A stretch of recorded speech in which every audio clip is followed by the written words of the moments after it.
반갑습니다. 송주준입니다. 최근 들어서 김혜경 씨의 활약이 참으로 눈부시다라고 얘기할 수 있을 것 같은데요. 지금까지 확인이 되지 않았던 미싱 링크, 그러니까 이재명과 김혜경 둘 사이에 연결고리가 빠져 있었는데 그 연결고리도 최근부터 조금씩 얘기가 나오고 있고요. 그리고 또 마찬가지로 아예 그냥 묻혔던 사건, 경찰 수사를 통해서 불송치가 됨으로써 묻혔던 사건 또한 마찬가지로 이 김혜경 씨를 통해서 다시금 재조명이 되고 있습니다. 자, 그러면은 오늘 제가 영상을 통해서 어떻게 김혜경과 이재명 둘 사이의 미싱 링크가 연결이 되고 있는지 그거를 좀 말씀을 드리고, 그리고 오늘 우리가 또 주목해 봐야 되는 중요한 내용, 검찰까지도 넘어가지도 못했죠. 경찰 수사를 통해서 불송치로 끝났던 묻혔던 사건, 이른바 김혜경 씨의 옆집, 그 옆집의 정체에 대한 이야기가 어떻게 누구를 통해 가지고 다시 재조명이 되고 있는지 그 얘기를 말씀드리고자 합니다. 자, 그런데 이 두 가지 얘기의 공통점이 한 가지가 있습니다. 어떤 사람을 통해 가지고 이 묻혔던 진실들이 파헤쳐지고 있다라는 것인데 그 주인공이 바로 이분이죠. 누군지 아시겠습니까? 맞습니다. 김혜경 씨의 법카 논란에 대해서 폭로를 했었던 최초 제보자죠. 그렇죠? 자, 근데 이 제보자께서 굉장히 좀 힘든 시간을 많이 보내고 계시는데요.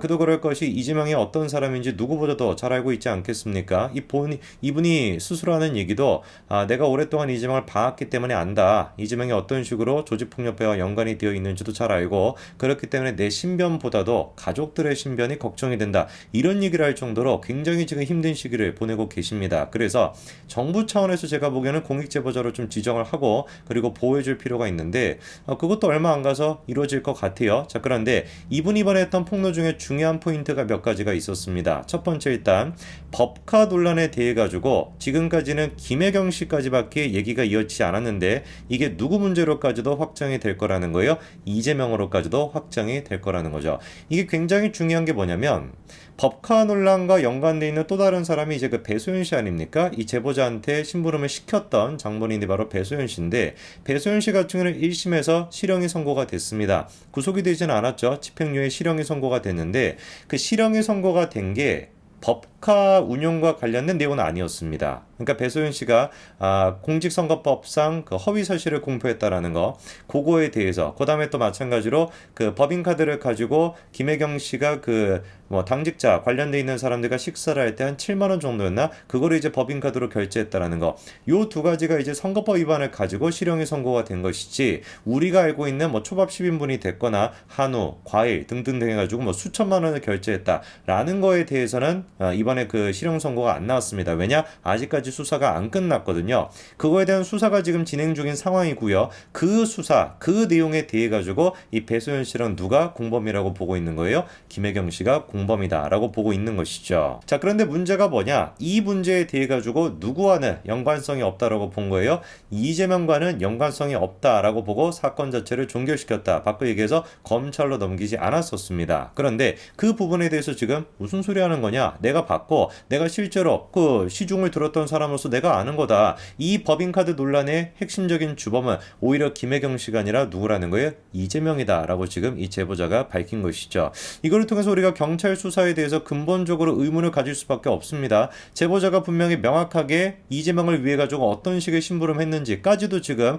폭로한 상황인데 경찰이 그거를 몰랐을 리가 없죠. 수사를 하면서. 그럼에도 불구하고 왜 도대체 이재명은 공범으로 보지 않은 것이지, 왜 도대체 이재명에 대한 수사는 종결을 시켰는지, 이 문제 같은 경우도 이번에 이 제보자의 폭로를 통해 가지고 다시금 확인이 돼야 될 겁니다. 그런데 그게 확인이 될 수밖에 없어요. 왜? 그냥 단순히 언론들이 주목하고 있기 때문이 아니라 이 제보자가 이번에 어떻게까지도 했습니까? 권익위에 부패 신고까지도 했습니다. 구체적인 내용을 보니까 이재명이가 법인카드 사용에 대해 가지고 분명히 인지하고 있었음에도 불구하고 경기도지사라고 하는 자신의 지위를 이용해서 은밀히 이루어지도록 사실상 은폐가 되도록 했다는 겁니다. 권익위 차원에서 이거를 다시 재검토해 봤을 때 지금 이제 구체적인 폭로까지 나온 상태니까 사실관계 확인이 된다면 그 상태에서 수사기관으로 넘어갔었을 땐 분명히 이재명과의 연결선도 다시 확보가 될 수 있을 겁니다. 그러면 경찰도 난감한 상황이 되겠죠. 자기들이 수사를 해가지고 불송치를 했었는데 혐의가 없다고 권익위를 통해 가지고 수사기로 넘어갔었을 때 유죄가 인정이 된다라고 한다면 글쎄요,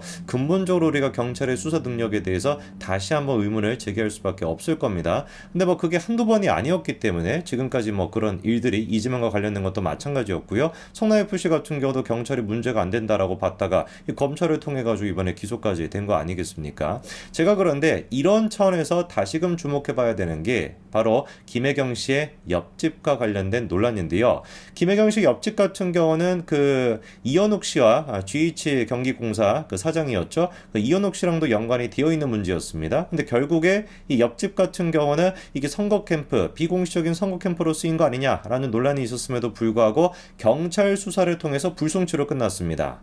그러니까 검찰로 넘어가지 않았어요. 경찰 단계에서 그냥 불송치로 끝났었는데 이번에 그 제보자 얘기를 통해 가지고 다시금 우리가 이 옆집 문제에 대해서 주목해 볼 필요가 있다고 봅니다. 자, 일단 제가 좀 주목하는 얘기가 뭐가 있었냐면은 이재명이한테 잔심부름할 때 어떤 심부름도 했다는 거예요. 현관문에 달려있는 CCTV 건전지까지도 경기도청에서 사가지고 집으로 보내줬다라는 건데, 그러면 우리가 확인해 봐야 되는 게 저거 정말로 맞는 얘기인지 그거부터 봐야 되는데, 이미 대선 기간 때 어떤 얘기가 나왔습니까? 이재명 자택 현관문을 보니까 뭐라고 안내문이 붙어있다? CCTV 촬영을 한다라는 안내문이 붙어 있다는 겁니다. 그리고 관련된 사진까지도 이렇게 공개가 됐습니다. 분명히 이재명의 현관문 위에 뭐가 달려있다라는 걸 알 수가 있죠. CCTV가 설치가 되어 있다는 걸 알 수가 있죠. 자, 그러면은 CCTV가 설치가 되어 있었다라는 거 확인이 됐습니다. 그럼 그 다음 질문은 그 목적이 뭘까죠?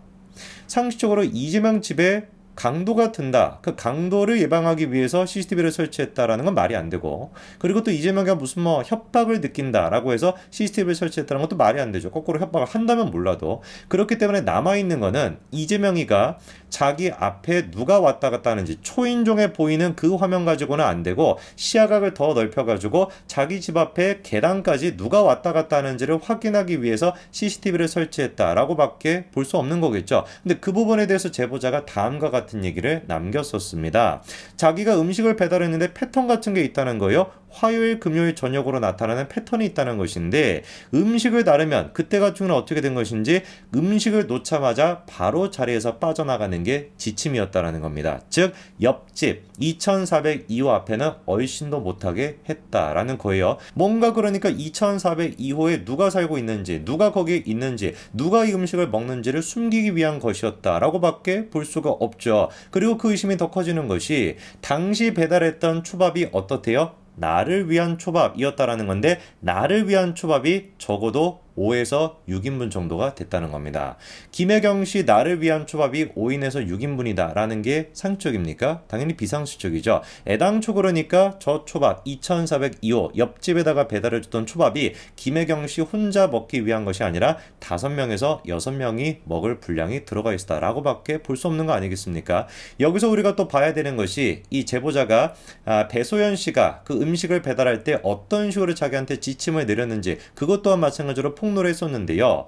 배모 씨 같은 경우는 배소연 씨가 2401호 현관문에서 복도 쪽을 비추고 있는 CCTV, 그게 이제 이재명 집 그 현관문에 달려있는 CCTV 아니겠습니까? 그거를 보고 이 제보자를 감시했다는 겁니다. 만약에 신속하게 자리를 빠져나가지 않게 되면은 다 보고 있어라고 하는 취지로 혼을 내기까지도 했다는 거예요. 근데 여기서 우리가 생각해봐야 되는 게 뭐냐?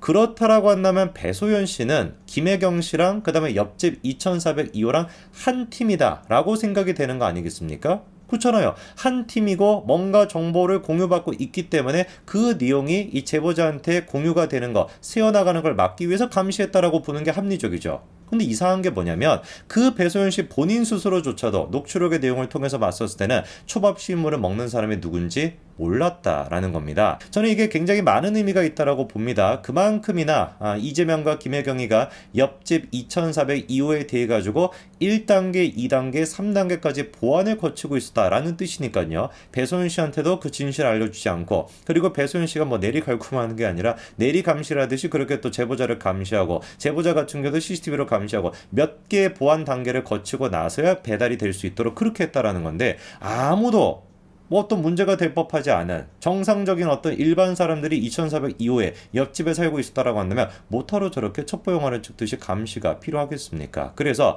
경찰 같은 경우는 이 지금 GH 문제에 대해 가지고 송치하지 않았습니다. 이현욱 씨 같은 경우는 이제 다른 문제를 통해 가지고 송치가 됐죠, 그렇죠? 검찰 조사를 지금 받고 있는 상태입니다. 검찰은 구속할 필요가 있다는 의견까지도 냈고 이현욱이가 그렇게 검찰 조사를 받고 구속될 필요성이 있다라고 검찰이 판단할 정도라고 한다면 GH 합숙소 문제 또한 경찰이 불송치했음에도 불구하고 다시금 제가 보기에는 수사가 이루어져야 된다라고 보고 이번 권익위를 통해서 전현희가 있을 때는 상상도 못했겠지만 그 권익위가 바뀌었으니까 충분히 윤석열 정부에서 권익위를 통해서 옆집에 뭐가 있었는지 그 정체도 드러날 수 있을 거라고 봅니다. 철저히 수사를 해야 됩니다.